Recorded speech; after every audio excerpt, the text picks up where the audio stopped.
বাংলাদেশের সংবিধানের ৪৮ অনুচ্ছেদ অনুযায়ী দেশের একজন রাষ্ট্রপতি নির্বাচিত হন। নির্বাচন মানে কি? আপনার অপশন থাকতে হবে, কাকে ভোট দিবেন, কাকে ভোট দেবেন না। যদিও ৭০ অনুচ্ছেদের কারণে কোনো সংসদ সদস্য ফ্লোর ক্রস করতে পারেন না, অর্থাৎ দলের বিরুদ্ধে কোনো ভোট প্রয়োগ করতে পারেন না।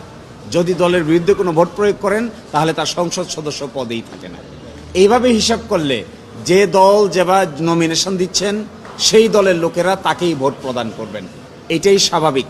কিন্তু এই জন্যই আপনারা দেখবেন জুলাই চার্টারে ৭০ অনুচ্ছেদকে পরিবর্তন করে সংসদ সদস্যদেরকে একটি স্বাধীনতা দেওয়ার প্রশ্ন এসেছিল, অর্থাৎ সংসদ সদস্যরা চাইলে দলের বিরুদ্ধে ভোট দিতে পারবেন।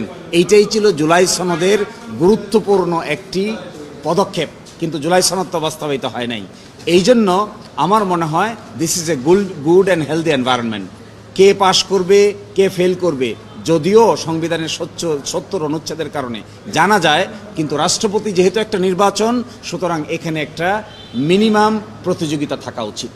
দেয়ারফর এই প্রসেসটাকে সামনের দিকে অগ্রসর করতে হবে। ৭০ অনুচ্ছেদ তো সবসময় সংসদে থাকবে না, সংবিধানে থাকবে না। ৭০ অনুচ্ছেদ এখন আছে।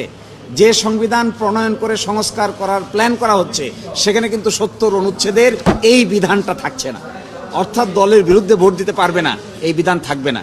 এই জন্য সাংবাদিক সাহেব যে প্রশ্ন করেছেন তার উত্তর হলো this is A beginning of something good, let it be done with the process of the constitutional journey.